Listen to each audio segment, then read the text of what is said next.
इतिहास भरा पड़ा है ऐसी बातों से हमारा, लेकिन विकृतियां हर चीज में आ जाती हैं धीरे धीरे करके। सत्य की बड़ी ताकत है, जो इंसान सत्य के ऊपर टिक जाता है, झूठ फरेब बेईमानी ठगी उसका कुछ बिगाड़ नहीं सकते। जाको राखे साइया मार सके ना कोई, बाल न बांका कर सके जो जग बैरी होए। बाल भी बांका नहीं कर सकता जिसका मालिक रखवाला है। लेकिन सत्य पर टिके जब ना, डगमगाते हम खुद हैं, हम खुद नहीं टिके तो हमारा सहाय और साथी कैसे होगा। किस प्रकार से, जिस प्रकार से कहते हैं कि एक नदी के किनारे एक धोबी रोजाना कपड़े धोता था। कपड़े धोता था तो उसने एक भारी सा पत्थर डाल रखा था। कपड़ों का मैल काटने के लिए उनको भिगा के उसके ऊपर जोर जोर से थाप मार के सफा करता था। एक दिन कहते हैं कि महात्मा गए, सुबह सुबह स्नान करके उसने सोचा ये पत्थर अच्छा साफ है, मैं थोड़ी देर के लिए समाधि इसी पर लगा लेता हूं। उसने उस पर ध्यान में मगन होकर बैठ गया। कितना टाइम लग गया, कितनी देर तक बैठे रहे। थोड़ी देर के बाद में वो धोबी आया जिसने कपड़े धोने थे। उसने उसको कहा कि खड़ा हो यहां से। जी अज्ञानी आदमी जिसको ज्ञान नहीं, ये कौन है, वो ज्ञान की कीमत नहीं जानते, उन पर बुरा भी नहीं मानना चाहिए।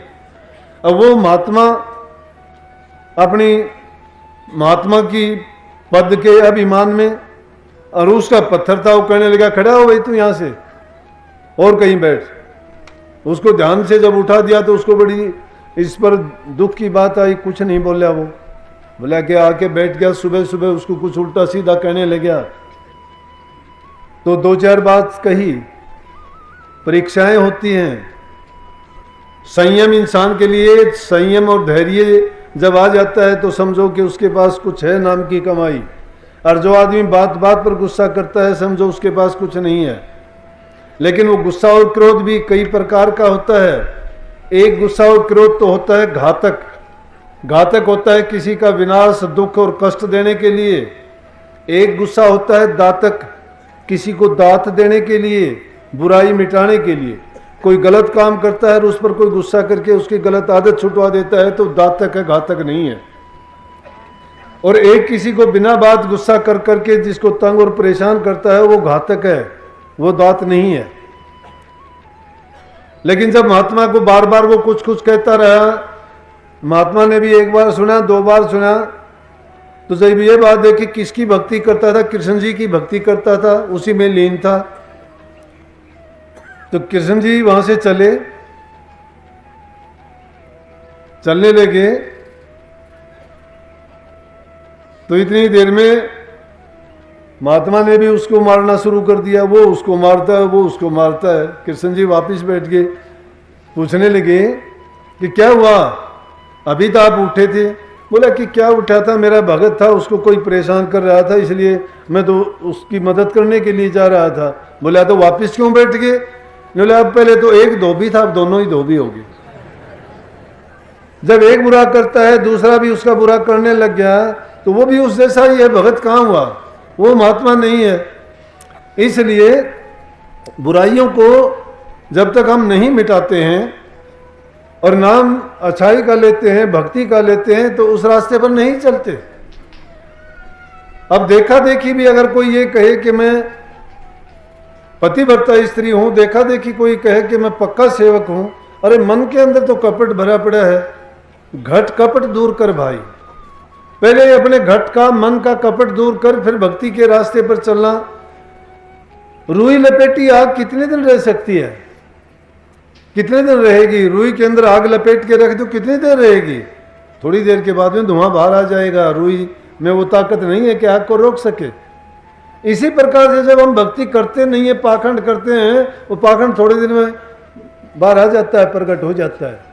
सच्चाई के साथ जो इस रास्ते पर चलते हैं वो देखते नहीं है कि कौन तुझे क्या कहता है। जिसको लगन सच्ची लगती है वो अपने लगन में मगन रहता है। जब तक लगन नहीं है तो समझो मन मगन नहीं है, मन मगन नहीं है तो लगन नहीं है। मन को मगन करने के लिए लगन पक्की होनी चाहिए। तो पतिव्रता स्त्री, उसके अंदर इतना सत्य होता था, इतनी ताकत होती थी कि वो अपनी पति को ही सब कुछ समझती थी। उसको ये परवाह नहीं होती थी कि मैं जिंदा जलती या नहीं जलती, वो शरीर से बाहर होती थी, रूह उसकी उसके पति में लगी हुई होती थी। जब हमारा ध्यान भी इसी तरह से वहां जब लग जाता है, आप भी जब समाधि में बैठते होगे, कोई भागी जीव होगा ऐसा, जब अब आप पिंड शरीर के 6 दर्जों को खाली करके, बल्कि उससे आगे भी जब तुम 10वें द्वार से ऊपर जाते हो, तुम्हें ये पता नहीं चलता कि तुम हो या नहीं हो, तुम्हारा शरीर है या नहीं है, तुम नाम का सुमरण करते हो या नहीं हो, करने वाले तुम हो या जिसके लिए तुम करते हो वो कौन है, तुम कौन हो।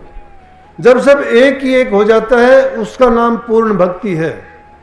वो है भक्ति में लीन हो जाना और उसके अंदर अपने मन को लगा देना। लेकिन ये अवस्था एक दिन में तो होती नहीं, इसके लिए बहुत जरूरत है। उन जरूरतों के लिए कितनी बार समझाया जाता है, सत्संगों में बताया जाता है।